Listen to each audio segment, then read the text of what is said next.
nekādā gadījumā neesmu pārtapis par bulli, un es joprojām domāju, ka līdz gada beigām mēs redzēsim noteikti zemākas cenas par 76,000.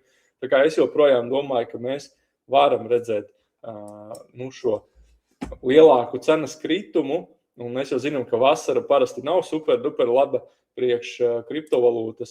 Un arī šeit pēc pēdējā krituma, ja mēs skatāmies, mēs neesam noslaucījuši nevienu no šiem loviem.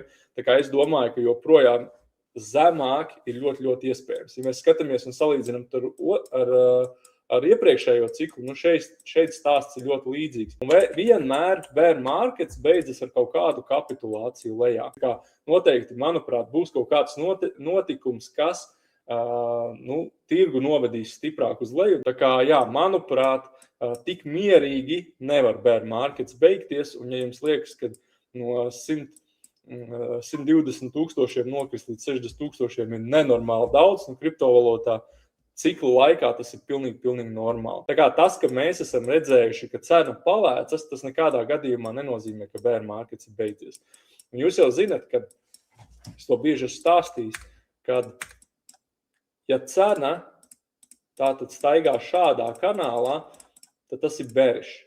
Tas nozīmē, ka kaut kādā brīdī cena visticamāk izlauzīs uz leju. Tā kā tas, ka mēs kāpjam šādā kanālā augšā, tas nekādā gadījumā nav bullish.